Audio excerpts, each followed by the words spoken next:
this Premier League Week 5 picks edition of the Premier League Gambling Podcast on the Sports Gambling Podcast Network is brought to you by Underdog. Underdog has a brand new offer for new customers. Play just $5 and get $50 in bonus funds when you sign up with the code PLGP.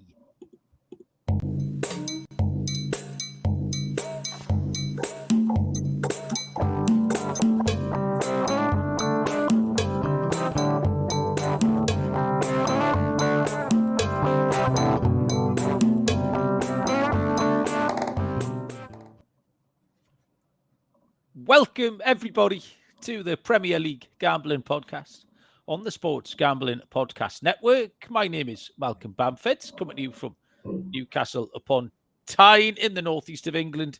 Today is Wednesday, September the 17th. We are here to have a look through the current Champions League slate, which we are partway through, before we get fully stuck in to the Premier League Matchday 5 fixtures taking place this week. Joining me from, in fact, Liverpool is the answer, as you can tell by the dodgy hotel decor. And it appears to have enlightened his mood even further, is Mr. Barry Penaluna. Barry, what is wrong with you now? Fucking Liverpool, isn't it? I didn't leave it.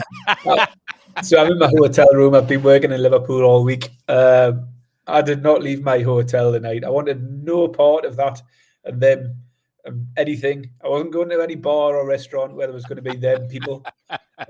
So I ordered in a takeaway. I have had some Chinese. So there we go. Bit of Maggie Foos.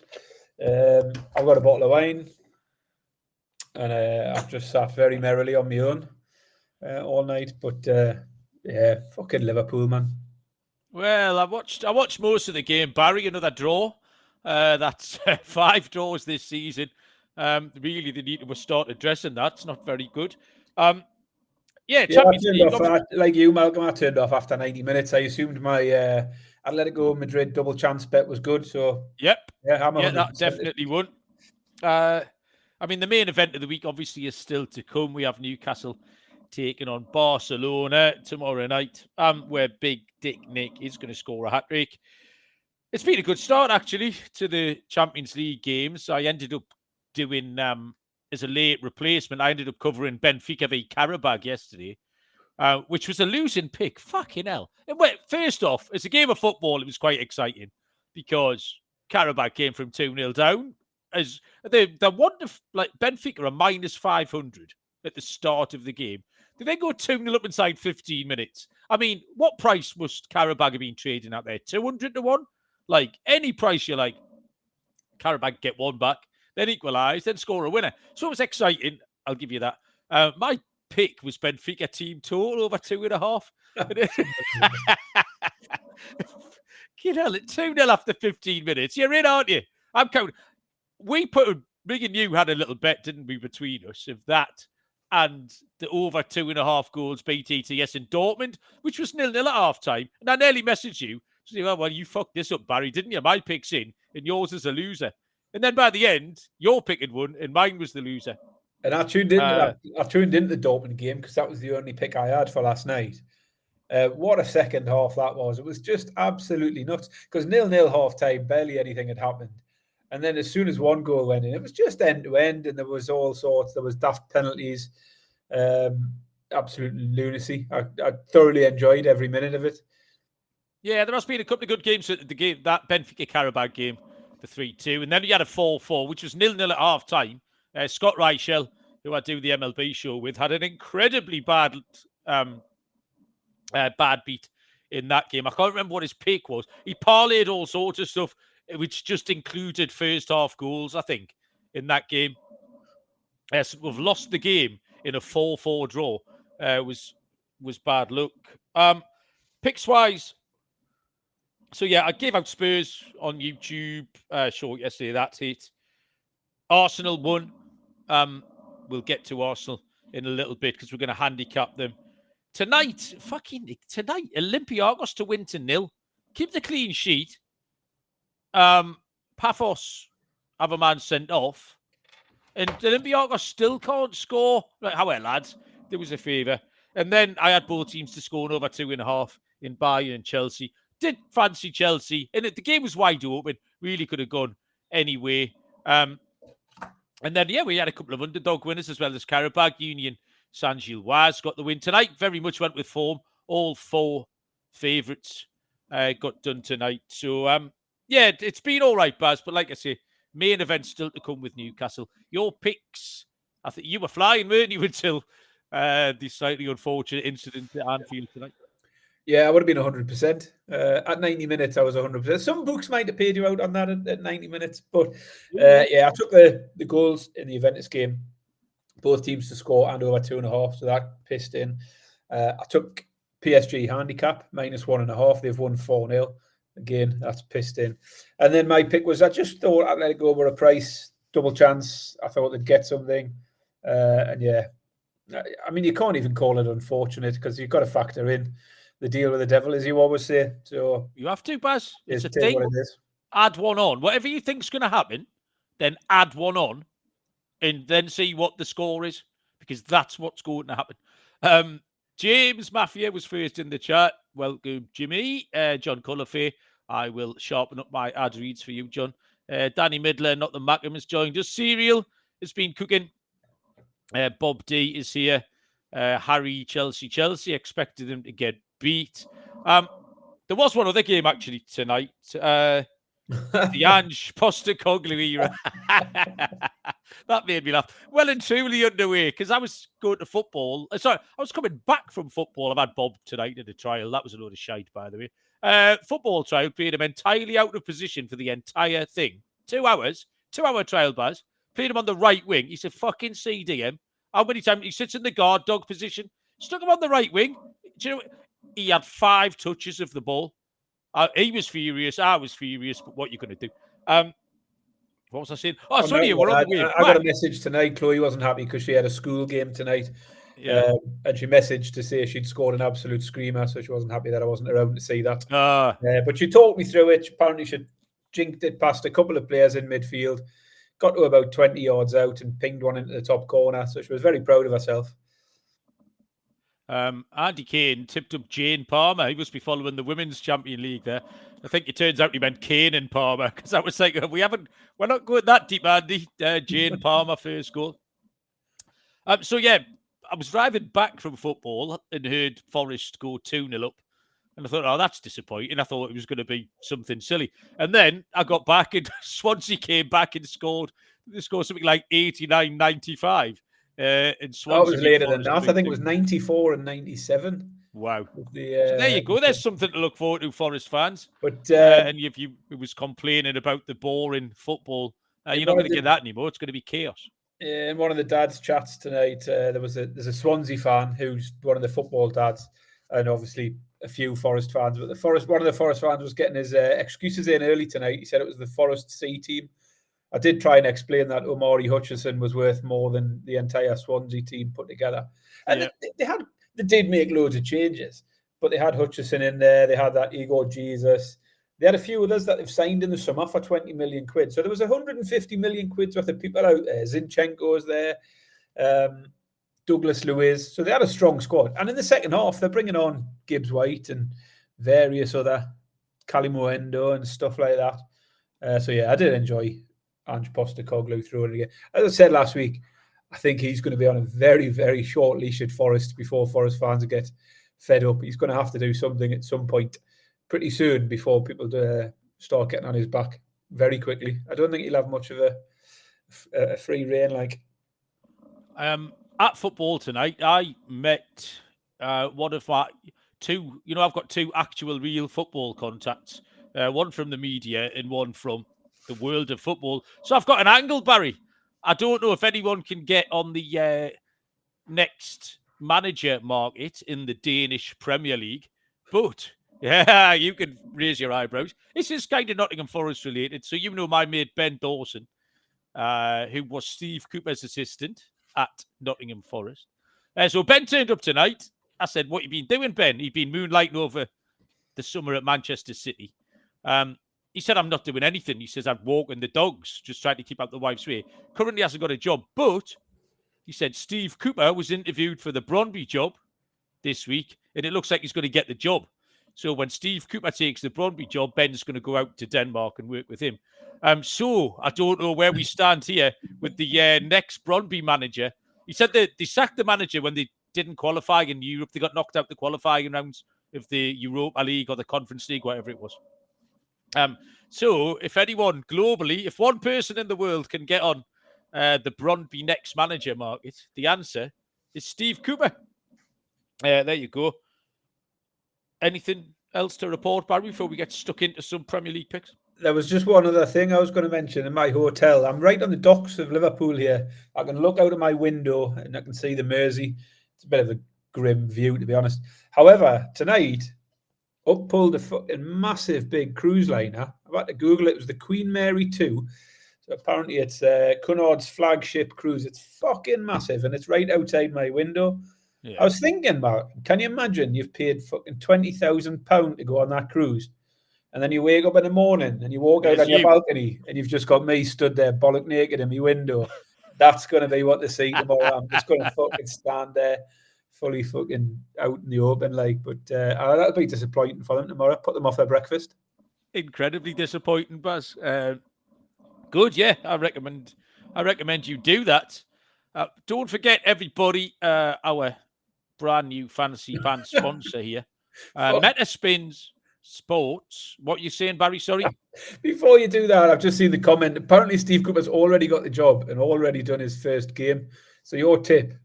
That's not. I spoke to my bloke 2 hours ago. Is that true, James? Barry, you Google that while I read this out. Metaspin Sports, your destination for crypto sports betting. Sign up today, get a 100% risk-free bet. Plus, you'll also receive a $25 bonus on your first deposit. Get started today at metaspins.com/sports. That's metaspins.com/sports. Have you Googled it, Barry? What did it say? Yeah, he took the job last week, Malcolm. Tuesday. Ben must be waiting for the phone call then. Yes, as well. What a shocker. You've had a shocker there, Malcolm. Well, right, Barry, edit that out. Can you... Ben's, I'm going to message Ben in a minute. Thanks for that, James. You've absolutely showed me up there in front of everybody. Still, I was right, though. You can't say I wasn't right. Just slightly after time, and Barry. Right, okay. Full slate Premier League action goes from Saturday lunchtime. There's no Friday night game. Saturday lunchtime through to Sunday afternoon. So it's a 2-day card again, which is good. Don't forget to get your predictions in the league. Predictaddict.co.uk. Still time to enter because we've got monthly prizes. The league code is 43445. But if you are in the league, do not forget to get your predictions in because month 2 prizes are very much up for grabs. We start here on Saturday lunchtime, 12:30, which is 7:30 Eastern time, between Liverpool and Everton. We've got a Merseyside derby here. Liverpool are 9-20, minus 222. The draw is 15-4, plus 375. And Everton are 11-2, plus 550. Tricky this. Liverpool v Atletico didn't really change much of my handicap for this game tonight. Liverpool played kind of to form, attacking and defensively. 4 wins, all narrow in the league. You can add on tonight if you want to. It kind of, this depends on your viewpoint. It's either the sign of a great team or they're just plain old lucky, and it's probably the first one, isn't it? If we're being completely and utterly prudent about it.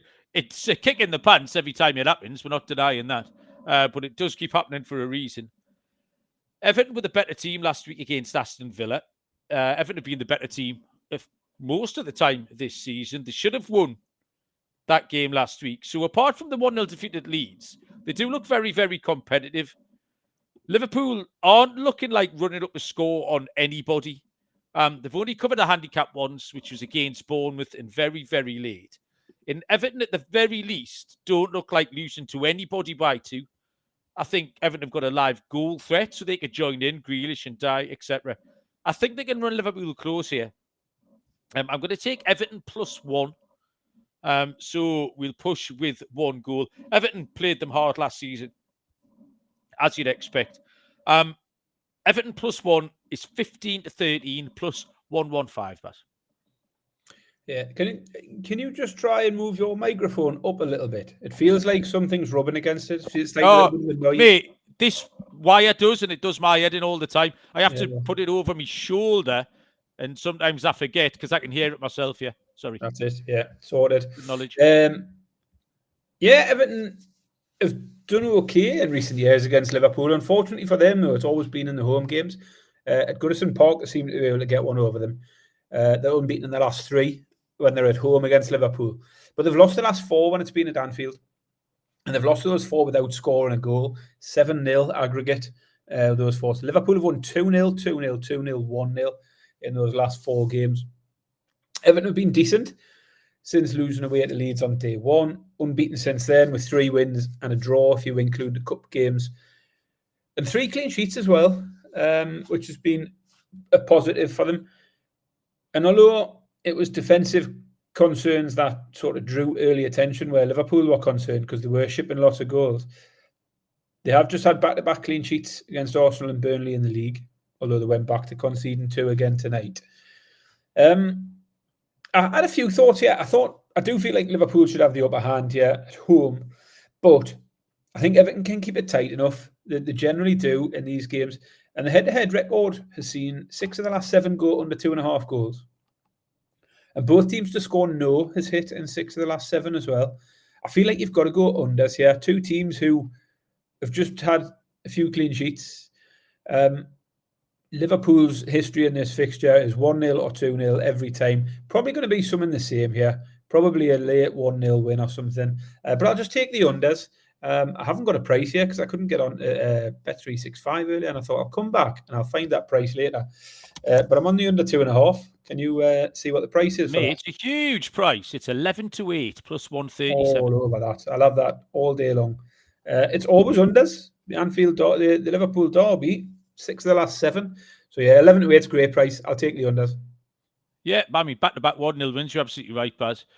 3 o'clock kickoffs on Saturday. There are 1, 2, 3, 4 3 o'clock games, starting with Brighton and Hove Albion taking on Tottenham Hotspur. Brighton 6-5 plus 120, 27-10 the draw plus 270. Tottenham are 2-1, Baz.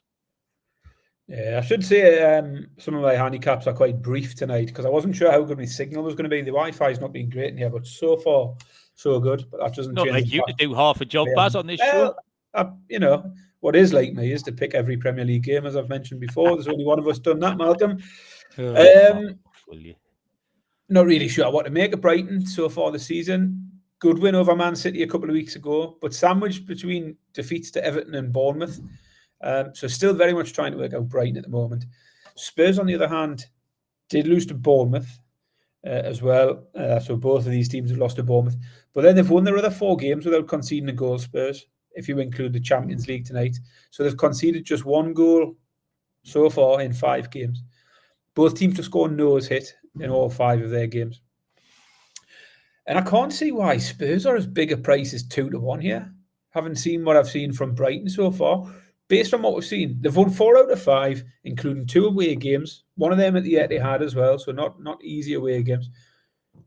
No reason they can't go and win this one. 2-1 looks a massive price for Spurs for me. Brighton aren't pulling up any trees. I just think the wrong team's favourite here. I'll take Spurs as an underdog, 2-1.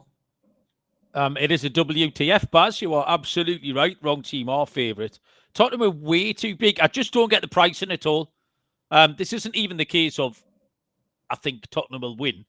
I do think Tottenham will win. But even if you don't, the pricing's ridiculous. At the very least, there should be a match on the books. But, I mean, I'd have Tottenham as the jollies here. Like, Brighton have done nothing to justify being 6-5 favourites in this game. And at the risk of repeating myself, they're just cheating. They just, whoever they're playing, they'll take turns to attack, and at the end, they'll add up the amount of goals they've scored. Last week, they were on the wrong side of it. They could easily have beaten Bournemouth, and they're going to do that all season. I didn't enjoy the manager's close last week, and I know I didn't want to bring it up on last week's show because I moaned about Ruben Amorim's close, and I don't think I should have gone in on two managers. That's but fair. Did you see the state of Fabian Hürzeler in that entire camel ensemble? No. Fucking hell. Some sort of camel knitwear with a pair of slacks. He looked like he needed to be back in Burton's window by 8 o'clock. Like, to quote one of my dad's favourite sayings every time I got dressed up. The Champions League clean sheet for Tottenham in the week to add to a very solid game log.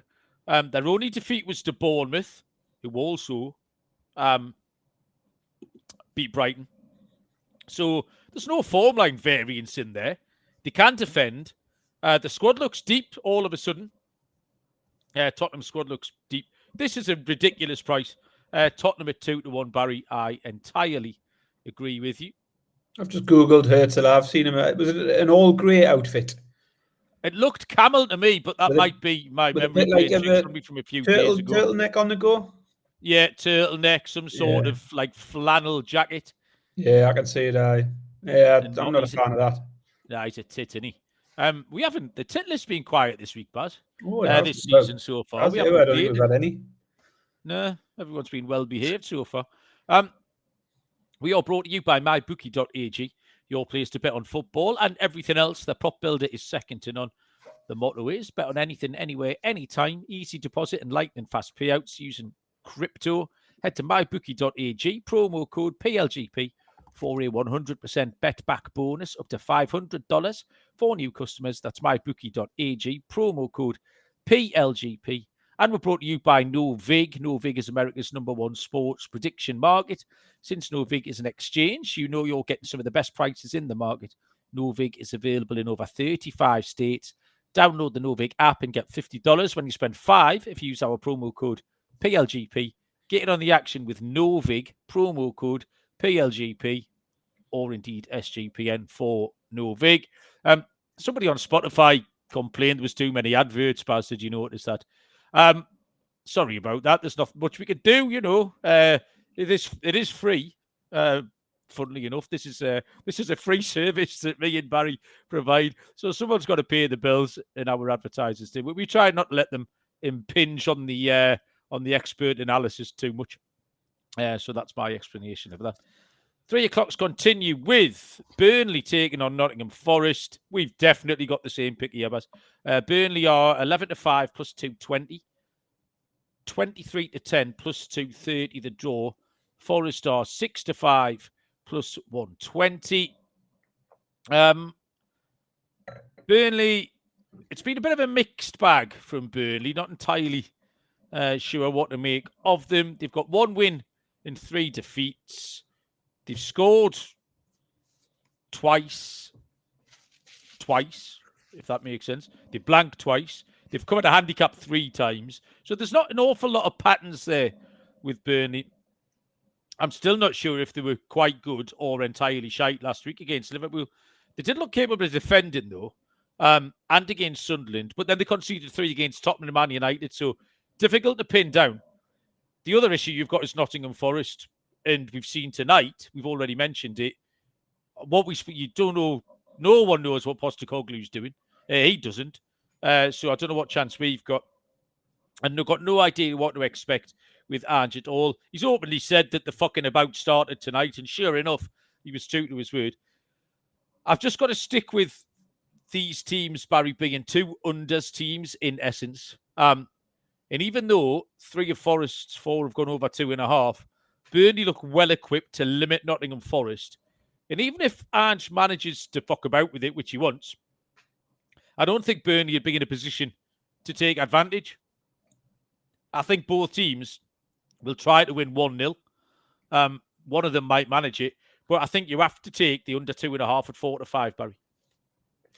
I agree. Burnley sit here with just 3 points from the 4 games, but actually, other than the 3-0 loss to Spurs on the opening day, they've gave a pretty good account of themselves. They beat Sunderland. and then they've lost to Man United and Liverpool to injury time penalties in both of them. So could easily have come away with just one defeat from those 4 games. But either, as I say, they lost those 2, but didn't disgrace themselves in either of those games. I think they can compete against Forest. Forest have just lost back-to-back games 3-0 in the league. They've just conceded 3 goals to Swansea tonight. So they're shipping goals, Forest. I agree with you. I don't think Burnley are the team that are going to capitalise on that and suddenly go and hit 2 or 3 past Forest. But I think Burnley will keep it close. I was tempted with Burnley actually as another underdog pick, following on from Spurs in the last one. I thought Burnley might have been a pick, but or even on the draw, no bet, possibly. But ultimately, I ended up going for the same as you. Low scoring affair. Someone might nick it 1-0. Forest have failed to score in the last 2. That influenced my thinking a bit. Burnley strong enough defensively, but I don't think they've got much going up the other end. So exactly the same pick. Under 2.5 goals at 4-5. Okay, thank you. I had a feeling you would go with that one, Bats. 3 o'clock kickoff. This is all too fucking easy, actually, Bats. The next 5 games. I was thinking about this at the start. I found a pick relatively quickly on everything. Yeah. Tonight. I didn't have to think too much.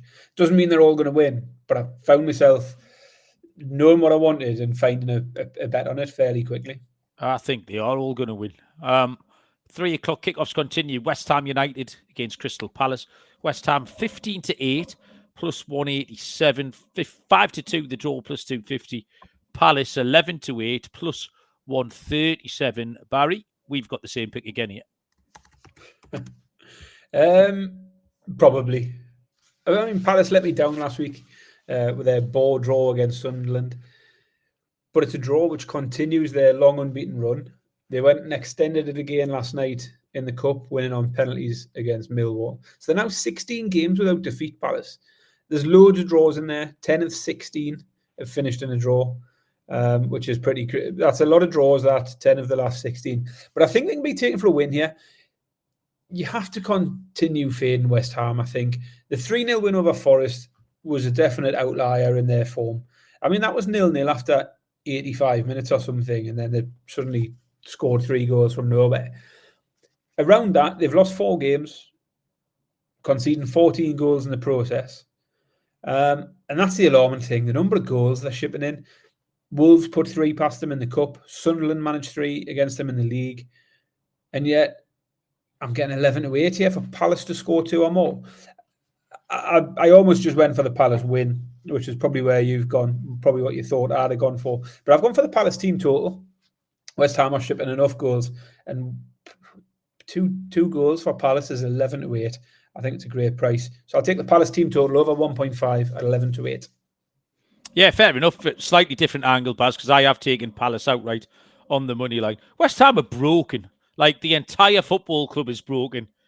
The manager, the players, the fans, the personnel, everything about it is fucked. They keep playing James Ward-Prowse and Souček in the middle as a 2. Not mobile enough, being completely outrun by everyone they come up against. They've got no legs. They can't defend set pieces at all. Tottenham could have had 3 before they eventually got 1 at the weekend. Palace should have beaten Sunderland last week. They've got a good draw at Chelsea, an excellent 3 win at Villa in their last 2 away games. Only taking Palace here at 27-20, plus 135. In fact, I think you can say plus 137 if you want to pinch a bit of a bigger price on that one. Next up, continue the 3 o'clocks with Wolverhampton Wanderers against Leeds United. 8-5 Wolves, plus 160. What's the draw there? 11-5, plus 220. The draw. Leeds are 15-8, plus 187. Much prefer Wolves, Barry. I still think they'll be okay. I thought they'd done all right at Newcastle last week. I spoke to Simmers. I wasn't at the game, so I saw the highlights. I spoke to Simmers, and we were having this conversation. And he said he thought Wolves were shite, so I don't know if I've misjudged it. But then again, I'm a much better judge than Paul. They've had 3 one-goal defeats against a good Bournemouth team, an in-form Everton team, and another good side in Newcastle. Leeds, on the other hand, just won't be able to score any goals. They've got that penalty just to show for it. I much prefer Wolves in this spot. They're unlucky to have no points. It's a good chance to get off the mark. It was one of my favourite picks on the card, Barry. Wolves 8-5 plus 160. I mean, it's funny you should say that because I think I've wrote at the end of my notes, not my favourite pick on the card. However, it is the same pick. I thought it was a bit trickier, but you mainly think it's trickier because Wolves are sitting here on no points from their 4 games. And Leeds are sitting on 4. And although Leeds have got 4 points, they've only scored 1 goal. Both of these teams have failed to score in 3 of their 4 games. I do, like you though, feel a bit more confident that Wolves will have something about them. I'm a bit more confident that they'll find goals than Leeds will. Leeds have still got quite a few injuries in the attacking positions. And Wolves have shown some glimpses already this season in attack. They put 2 past Everton when they lost 3-2. And they scored 3 against West Ham in the Cup. So they've shown a bit more in terms of the ability to score a few goals. So like you, I was drawing the Wolves here in this one. Not a pretty pick, not my favourite pick. Might be your favourite pick. But I'm still going to have it. I'll have Wolves at 13-8 as well. Tell you what, Baz, I might not be able to pick a winner on the football, but I am currently tearing asunder tonight's Major League Baseball card, Barry. 3 games at the early window finished, 3 winners, parlayed them at 5-1. And San Francisco have just won in extras, and Atlanta look like making it 5-5, Baz. So if you do want some winners, get yourself over to the MLB Gambling Podcast. We will. That's all the 3 o'clocks. We go to tea time on Saturday, where Manchester United take on Chelsea. Man United are 8-5 plus 160. The draw 14-5 plus 280. Chelsea are 29-20 plus 145. Barry, Man United, they can't beat anyone in the country, so I assume they're going to knock Chelsea over. Not a chance. I mean, this one was straightforward for me, and I love to fade Chelsea. I don't think Chelsea have been particularly impressive. Granted, I get Chelsea wrong quite a lot. I would say that. However, you're giving me any half decent team to beat Man United at a price like this. I mean, the problem for Man United, as I say, they've strengthened in attack and they'll create a few more chances. Although that big useless Slovakian striker who Newcastle turned down isn't doing much yet. The problem's the midfield and the defence, and this Chelsea midfield with Fernandes and Caicedo is absolutely going to tear them apart. I just think you've got to take Chelsea. And I've got them here at 7-5. You've got it slightly bigger. It's nearly 6-4. I think Chelsea are too big a price. Old Trafford doesn't bother anybody. So Man U being at home doesn't change anything for me. I just think you've got to take Chelsea at 7-5. You are absolutely right, Barry. I think it's not a surprise to anybody that is my pick as well. Everybody is attempting price against Man United, but one of the better teams in the league at 29-20 is absolutely gigantic. There's zero evidence that Man United are capable of recording victories in this division, of regular wins in this division. All this bollocks as well this week about Amarin's got 5 games to save his job. And what's the difference? So if they score a last-minute winner, like if they hang in and the keeper made loads of saves and they score a last-minute winner and win 1-0, how does that change what's going on at the club? The fact you've got 3 extra points, or they might hit the post and it doesn't go in, rather than you hit the post and it does go in. That's not a way to run a fucking football club. Is he the manager? Is he the right man, or is he not? Which one is it? Don't give us the outcome depending on whether that header goes wide or in. That's not the answer to the running £1 billion business, fucking idiots. I mean, he's already had 40 games or something. You should know by now. I mean, he's only won 25% of them as well. There's been enough. When he rolled on those 2 fatty bum-bums in the last 10 minutes last week, Xerxes and Casemiro, I nearly fell off the chair laughing. It was fucking brilliant. Anyway, Chelsea is... Didn't he chuck Harry Maguire up front again as well? He loves that. That's his favourite thing. Get Harry up front. Holy shit, it's brilliant, man. Underdog is a great place to play fantasy pick'em, where you can win up to 500 times your entry. Simply pick higher or lower and your favourite player stats. Available for a ton of sports. Underdog has a brand new offer. Play $5, get $50 in bonus funds using the code PLGP to sign up. And Rhythm is off to a great start in college football and the NFL. There's a weekly leaderboard. You can win $1,000 on there by tracking your picks. Use promo code SGPN25 when you download the Rhythm app for 25% off your first month. Download Rhythm. Use the promo code SGPN25. There's another late game on Saturday night here, 8 p.m. kickoff, 3 p.m. Eastern time between Fulham and Brentford. Fulham go off even money for this one. The draw is 12-5 plus 240. And Brentford are 11-4 plus 275. Fulham got a fortunate late goal against Leeds last week. Probably deserved a little bit of luck. They've been unfortunate in a couple of spots before that. 4 unders for Fulham in their 4 games. If you're looking for a trend on the totals, you thought Brentford were all right against Chelsea last week. I didn't think they were very good. The form line of their 2 away games is horrible. They've had 2 losses at Forest and at Sunderland. So on a pure form line, I'm still quite sweet on Fulham. I think they can pick points up. Well, Kevin looked quite good when he came off the bench, didn't he, Kev? So I'll take Fulham at evens, Pat. Ooh, I'll tell you what, it's the first time we've deviated tonight. We've been quite on the same page all night. For me, I mean, starting at Brentford, I think Brentford, and I think you can contrast these two sides here. I think Brentford have been better than I expected, and I think better than most people expected, particularly after losing comfortably to Forest on day one. They did throw it away against Sunderland, but outside of that, wins over Villa and Bournemouth. The Bournemouth win's a good win. They beat Villa again last night in the Cup, albeit on pens, and a decent draw against Chelsea. So I think Brentford are sitting here on more points than anybody would have predicted after that first game. And Fulham are the complete opposite. We expected Fulham to be a bit better.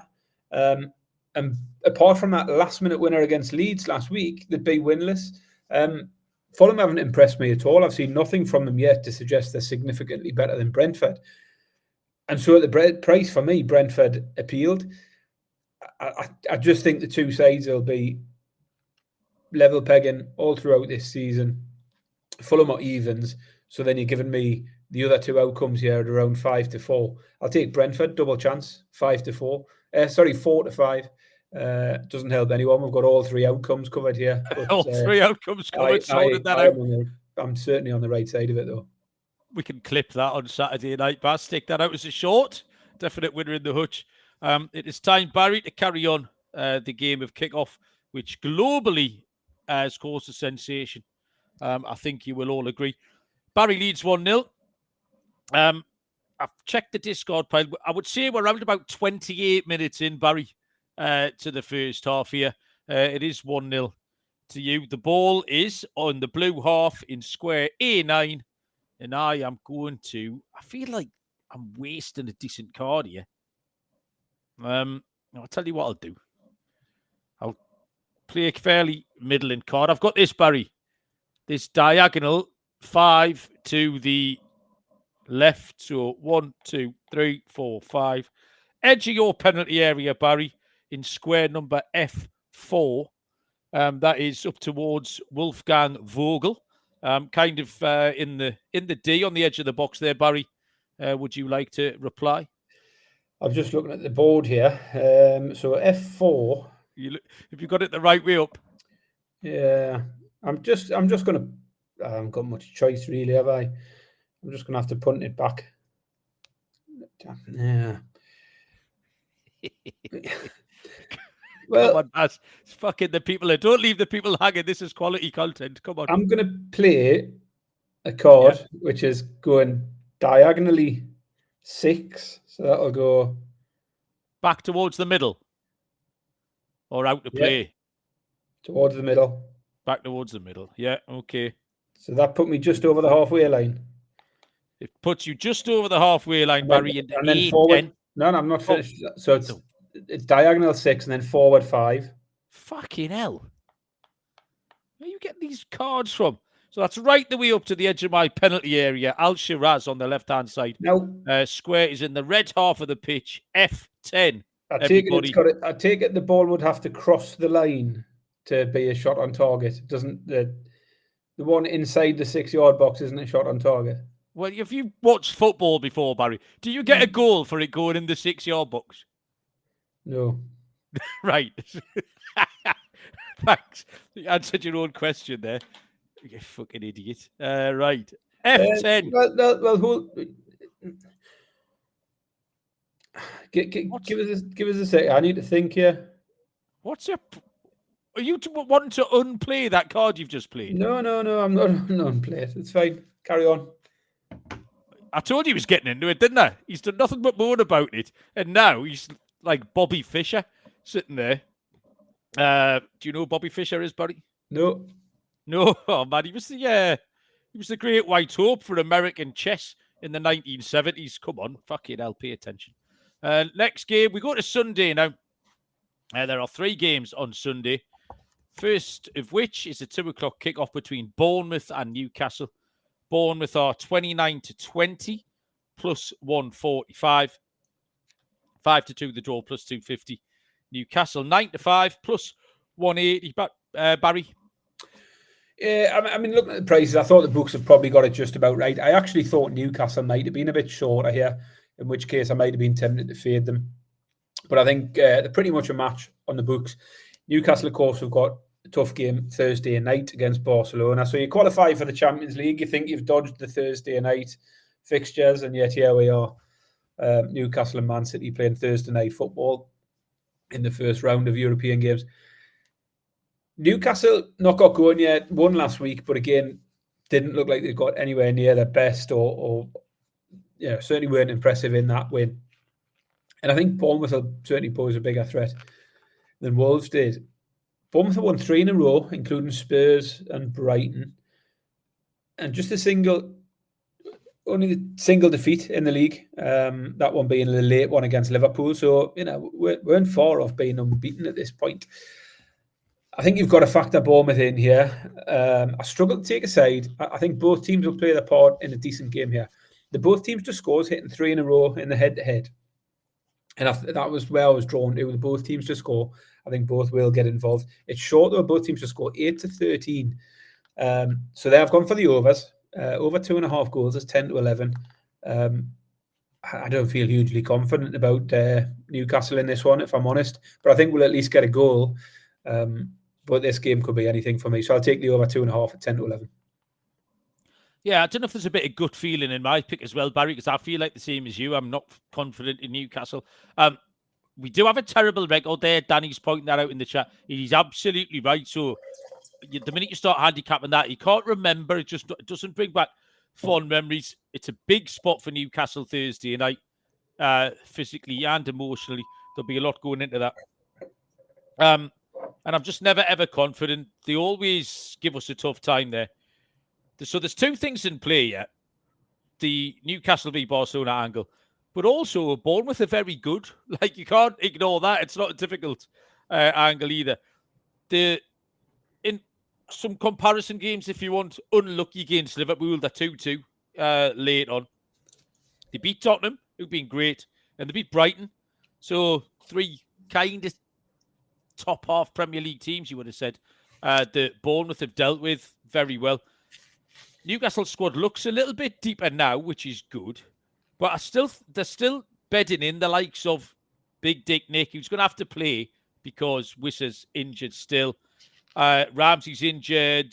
Malik Chow hasn't really settled in. So even if we get to make some changes, it'll be Joe Willock, Harvey Barnes, Emil Kraft, those kind of people. And they still haven't played together much, and I think Newcastle need a bit more time with that. Bournemouth have had the week off as well. I think they're a good price, Baz. I'm going to take Bournemouth at 29-20 plus 145.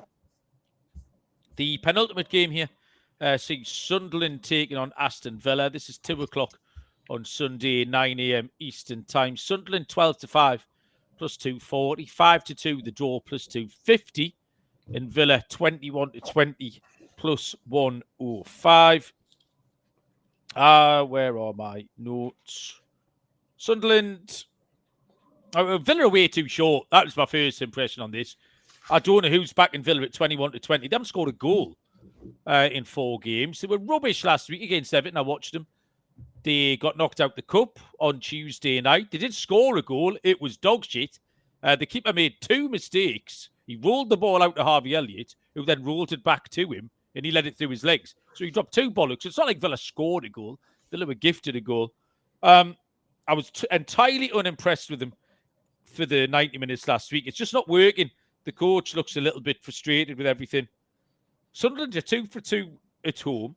They avoided a defeat at Palace last time. So they're perfectly capable of avoiding a defeat here. The double chance is too short. I considered Sunderland double chance at 18-25, minus 138. But the draw no bet is a decent price. I do think Sunderland might win. 12-5, plus 240.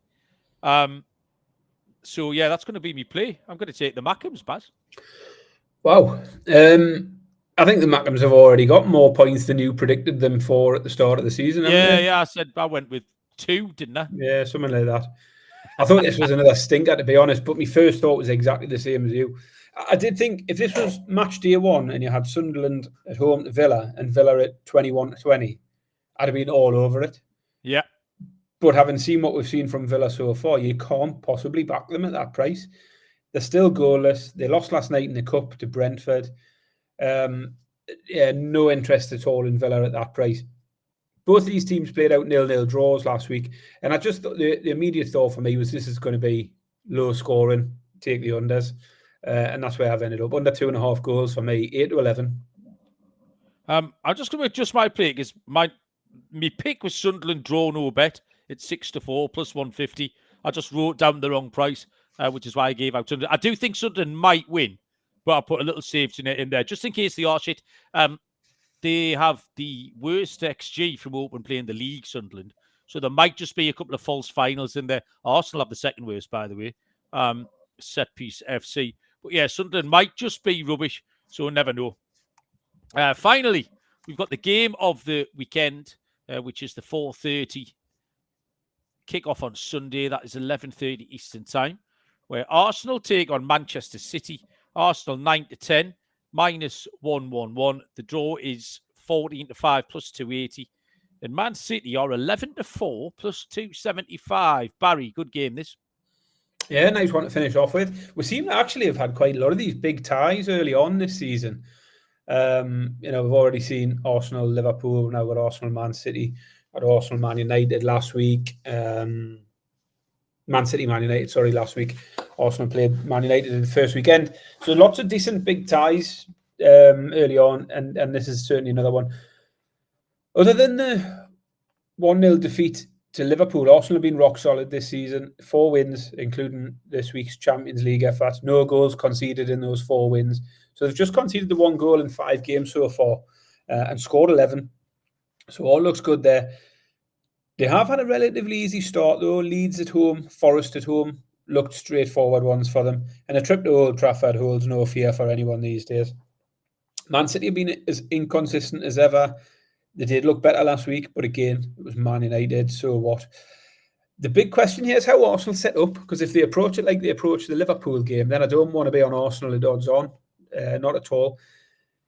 I came to it thinking goals was my first thought. Over 2.5 is 8-11. But eventually, when it comes down to it, I still just don't think there's much between these two. I picked early in the season, pre-season, I thought Man City might finish above Arsenal. I think there's not a lot between them. I don't think there'll be a lot. There wasn't. City had a horrendous season last year and still only finished 3 or 4 points behind Arsenal. And City are nearly 3-1 here. It just seems too big. It's enough to tempt me in. 3-1 City means I'm getting City double chance at evens here. We've seen Arsenal against Liverpool play conservative. They might do the same again. So having the draw on the side is a massive bonus. I think this game's a coin toss, and yet I can have City and the draw at evens. I'll take that. City double chance for me at even money. I don't trust Arsenal enough to consistently win against good teams because they don't try to, but great example on Tuesday against Bilbao.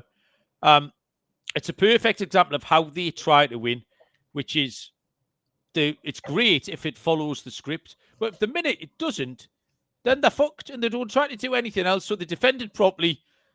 I started making notes about why they were too passive in a 0-0 draw, and then they got the goal.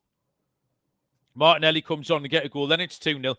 But if they don't defend properly, if someone, for example, makes a mistake, or if the other team do something really good, like Szoboszlai knocks that free kick in from 80, like from 30 yards late on, it puts Arsenal in a load of trouble. And by the way, I watched the under-19 Champions League game on Tuesday afternoon between Bilbao and Arsenal, and the fucking kids did the exact same thing. 1-1, played for a draw, got caught out in the last couple of minutes, lost 3-1, gave a penalty away. So it's endemic in the club. That's Legohead's fault. City v Napoli, I would like to have seen before I handicap this game because Definitely. I don't know how to judge City's win over Man United last week. City did look okay, but then again, fucking hell, so did Grimsby Town. Do you know what I mean? You wouldn't be taking Grimsby Town to win at Arsenal because they beat Man United. So I want to watch City v Napoli tomorrow. But Arsenal will play with a handbrake on still. They'll defend properly. There's been a ton of unders in this. I think last season's game went over. Arsenal battered them a little bit. I think the under 2.5's mispriced, Baz. I think Arsenal will be very stoic in their approach, but I do think they'll defend properly. So I'm going to take the under 2.5 goals at even money. I meant to drag up the over-under stats in this game recently, but I didn't. But I do seem to remember watching 0-0 draws. Maybe I imagined it. Under 2.5, Baz, is even money. And that is all 10 games in the book. We will move on to the exotic stuff. I'm going to start, Baz, with Data Dave, because Data Dave improved his record to 2-1 last week, which is a 1.1 unit profit. And we are doing the Meet Data Dave feature where we're trying to find out a little bit more about him. I need to find out some more personal stuff because he's fucking boring. He wants to talk about gambling and like how he makes his picks. He's quite a boring bloke. So I was trying to get sounds a bit like you. You probably get on well. Fuck off, will you? I'm the most interesting man you know, and that is an absolute fact, buddy. Anyway, so I'll get under the skin. I'll go behind the curtain with Data Dave. But all I know about him today, to add to the fact that he wears a digital watch, is he reckons, it sounds like bollocks this, he reckons he once missed a wedding because he got an alert saying the expected goals model, his expected goals model had identified a plus 7% edge in a French League 2 match. So, I know. That's the sort of crack you get. I was like, yeah, Dave, tell us about your dreams and aspirations, the love of your life. But that's it. He missed a wedding because his goals model. It sounds like I'm making this up. I promise you I'm not. Making Dave, we talk for ages this afternoon, making Dave. So anyway, his pick, Barry, is both teams to score an over 2.5 in Man United v Chelsea. So interesting pick from Data Dave. My lock is going to be the unders in Forest Burnley. Both teams try and win 1-0. And I know Aj appears to have had an effect on Forest's mentality already tonight. But these are two teams that are just going to try and win 1-0. Underdog has to be Chelsea, although I give Tottenham an honourable mention as well at 2-1. Corby's Pie Accumulator is not a bad price, and it's Fulham and Wolves. 2 home moneyline plays. 17-4 plus 425. Stake and Stilton, I've got a London treble on the road. Crystal Palace, Tottenham, and Chelsea. That pays 16-1. In my anytime goal scorer, West Ham cannot defend set pieces. I managed the big one with Ezri Konsa last year, if you remember, at the back end of the year. Max Lacroix is the answer. Crystal Palace centre-back. 28-1. First and last, 10-1 anytime goal scorer. Lacroix. Thought about throwing Gahey in as well, because he's been amongst the goals recently. He's the same price. They're both 28s. But I will give Lacroix. And I think, Barry, that is me. What have you got? Love all of that. There's a bit of crossover as well in a lot of our rackers. A few Nice. teams in there. I thought I thought those away Tottenham, Chelsea, Palace would feature in places, Baz. Well, yeah. I mean, I haven't got the same combinations, but I've gone with the same thing and just money line players for my hackers. But we'll get there in a second. My lock, I'm locking up Chelsea against Man United. Great price. I'll have Chelsea as my lock. You've got them as your dog. I was tempted with. You could take Chelsea as a dog. Tempted with City. I think they're a massive price. Gone with Spurs. Spurs are 2-1, and to beat Brighton is a ridiculous price. So Spurs will be my dog this week. My Call Me Pie hacker is a simple, straight up Chelsea and Palace double, 5-1 almost for Chelsea and Palace. So like you, taking the Londoners. And my Stake and Stilton hacker is a treble, and it's 3 underdogs. Well, are they all underdogs? Yeah, they probably are. City to beat Arsenal. I think too big a price. Stick them in a big exotic hacker. City, Brentford, and Spurs all to win. Comes in at 40-1. All 3 of them are live. Like they've all got chances in their games. City, Brentford, Spurs, 40-1 for Mistake and Stilton hacker. My score, I've went to the same game, but I've played it safer. I've went for Mateta, 2-1 any time. Mateta, roughly 2-1. I think it was 15-8 actually. 5-1 first and last. So I'll have Philippe Mateta to score against West Ham. Picked him, Baz. I was on that game. I went a little bit more silly at the other end, but yeah, don't mind that at all. Taking a bit of a punt on those 2. And I'll finish off with a card treble. I'm still going to crack on with these card trebles because we're hitting one and getting a little bit unlucky. We've hit 1 double so far, and a double captures a nice winner, to be fair. A little bit unlucky a couple of times. This week, we're going for, is it Irigbunham? Is that how you'd say it? Yeah, we'll have Irigbunham for Everton. We'll have João Gomez for Wolves. And the last one's Tyler Adams for Bournemouth. I couldn't find any prices for the Newcastle-Bournemouth game for cards, but I like Tyler Adams to get one of them. So I'm guessing a little bit at the price. I've priced Adams up at Tyler Adams at 5-2 in my head. If he's bigger than that, you might get a bigger price in this. But if he's around 5-2, then we're looking at about 35-1 for the treble. Again, we'll take the doubles. Irigbunham, João Gomez, Tyler Adams, 35-1 treble on the cards. Danny Midler said Lukic again, surely this week. And I looked at it. I just don't want to stick him out every single week, and I'd be repeating myself. But again, last week, I think he had 5 or 6 fouls and somehow didn't get a yellow card. He is a walking yellow card, Lukic. But yeah, that's where I've gone this week. Tyler Adams is 15-8, Baz, plus 187. Yeah, so it'll probably be a bit shorter then. We're probably looking about 28-30-1 for my trouble. Okay, no bother. Very good. Just ticking past 59 minutes, Barry. Do you have anything you want to tell the people before we let them go? No, I think I covered all of that at the beginning. Okay, very good. Yeah, I agree. It's been a busy week. I'm looking forward to the match tomorrow. Hopefully, Newcastle and Barcelona can. Hopefully, Newcastle. Yeah, I mean, if you hear of any last-minute tickets, if any of your friends drop down dead on the day or anything like that, obviously give us a shout. I'm in the town, and I will be watching in the pub. Yeah, well, I'll be around as well. I'll be in town from about tea time. So if you're kicking about, give us a shout. We might meet you for a pint. Right, okay. Thanks, Baz. Thank you, everybody in the chat.